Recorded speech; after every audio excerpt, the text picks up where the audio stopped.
आइए मित्रों, हमारे YouTube चैनल स्वाध्याय में आपका हार्दिक स्वागत, अभिनंदन। आज हम आपके लिए लेकर आए हैं शुक्रवार व्रत का महात्म्य एवं विधि विधान व्रत कथा।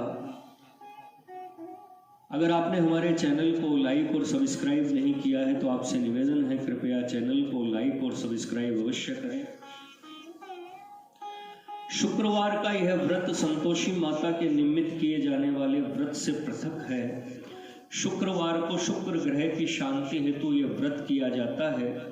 शुक्र ग्रह सौंदर्य, काम शक्ति, तेजस्विता, सौभाग्य और समृद्धि को नियंत्रित करते हैं। अतः इसकी अनुकूलता व्यक्ति को कुशल वक्ता, विद्वान, राजनेता और सफल उद्योगपति बनाती है। शुक्रवार का यह व्रत यौन रोगों के निदान, बुद्धिवर्धन और सत्ता तथा राजसुख की प्राप्ति के लिए अमोघ अस्त्र है। शुक्रवार व्रत विधि।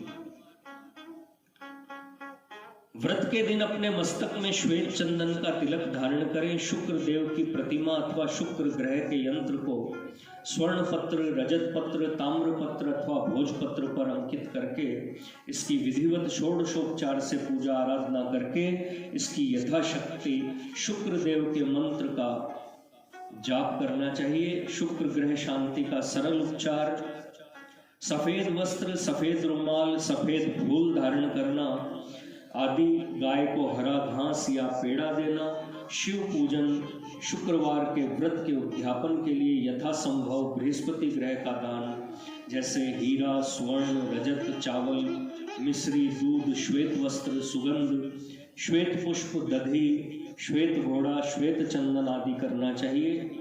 शुक्र ग्रह से संबंधित दान के लिए सूर्योदय का समय सर्वश्रेष्ठ होता है। क्या क्या और कितना दिया जाए यह आपकी श्रद्धा और सामर्थ्य पर निर्भर रहेगा।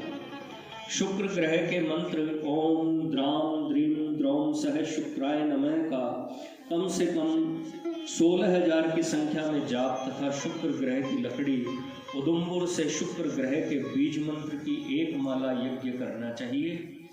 हवन पूर्णाहुति के बाद खीर खांड से बने पदार्थ ब्राह्मणों को खिलाएं। चांदी, श्वेत वस्त्र, खांड, चावल का दान करें। इस व्रत से स्त्री सुख एवं ऐश्वर्य की वृद्धि होती है।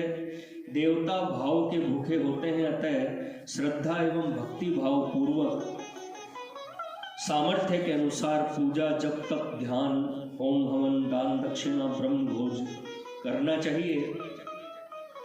शुक्रवार व्रत कथा। एक समय कायस्थ, ब्राह्मण और वैश्य, इन तीनों लड़कों में परस्पर गहरी मित्रता थी। उन तीनों का विवाह हो गया। ब्राह्मण और कायस्थ के लड़कों का गोना भी हो गया था, परंतु सेठ के लड़के का नहीं हुआ था। एक दिन कायस्थ के लड़के ने कहा, हे मित्र, तुम विदा करा के अपनी स्त्री को घर क्यों नहीं लाते? स्त्री के बिना घर कैसा बुरा लगता है। यह बात सेठ के लड़के को जच गई। वह कहने लगा, अभी मत जाओ, क्योंकि शुक्र अस्त हो रहा है। जब उदय हो जाए तब जाकर ले आना। परंतु सेठ के लड़के को ऐसी जिद हो गई कि किसी प्रकार से नहीं माना। जब उसके घर वालों ने सुना तो उन्होंने भी बहुत समझाया, परंतु वह किसी प्रकार से नहीं माना और अपनी ससुराल चला गया। उसको आया हुआ देखकर ससुराल वाले भी चकराए। पूछा, आपका आना कैसे हुआ? वह कहने लगा, विदा के लिए आया हूँ। ससुराल वालों ने भी समझाया कि इन दिनों शुक्र अस्त है, उदय होने पर ले जाना, परंतु उसने एक न सुनी और स्त्री को ले जाने का आग्रह करता रहा। जब वह किसी प्रकार न माना तो उन्होंने लाचार हो दोनों को विदा कर दिया। थोड़ी देर जाने के बाद मार्ग में रथ का पहिया टूट गया। उसकी स्त्री भी घायल हो गई। जैसे तैसे आगे चले तो रास्ते में डाकू मिल गए। उसके पास जो धन, वस्त्र तथा आभूषण थे वे सब डाकुओं ने छीन लिए। इस प्रकार अनेकों कष्टों का सामना करते हुए जब वे अपने घर पहुंचे तो आते ही सेठ के लड़के को सर्प ने काट लिया और वह मूर्छा खाकर गिर पड़ा। तब उसकी स्त्री अत्यंत विलाप करने लगी। उसे वैद्यों को दिखलाया। तो वैद्य कहने लगे ये 3 दिन में मृत्यु को प्राप्त हो जाएगा। जब उसके मित्र ब्राह्मण के लड़के को पता लगा तो उसने कहा, सनातन धर्म की प्रथा है कि जिस समय शुक्र अस्त हो तो कोई अपनी स्त्री को नहीं लाता, परंतु यह शुक्र के अस्त में स्त्री को विदा करा के ले आया है, इस कारण सारे विघ्न उपस्थित हुए हैं। यदि ये दोनों ससुराल में वापिस चले जाएं, शुक्र के उदय होने पर पुनः आवे तो निश्चय ही विघ्न टल सकता है। इतना सुनते ही सेठ ने अपने पुत्र और उसकी स्त्री को शीघ्र ही उसकी ससुराल में वापिस पहुंचा दिया। पहुंचते ही सेठ के लड़के की मूर्छा दूर हो गई और फिर साधारण उपचार से वह सर्प विष से मुक्त हो गया। अपने दामाद को देखकर ससुराल वाले अत्यंत प्रसन्न हुए और जब शुक्र का उदय हुआ तब बड़े हर्षपूर्वक उन्होंने अपनी पुत्री सहित विदा किया। इसके पश्चात वह दोनों पति पत्नी घर आकर आनंद से रहने लगे। इस व्रत को करने से अनेकों विघ्न दूर होते हैं। शुक्रदेव से विनय। हे शुक्रदेव बलशाली, मैं दुखिया शरण तिहारी, कर जोर करूं मैं विनती, प्रभु राखो लाज हमारी। दिनों के फेर ने प्रभु है भूत सताया, काम क्रोध मद लोभ ने है भरमाया। हे शुक्रदेव बलशाली, प्रभु राखो लाज हमारी।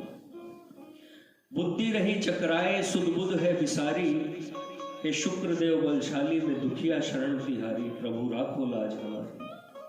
मुश्किल है इन भीषण दुखों में जीना, फटा जा रहा है गमों से यह सीना,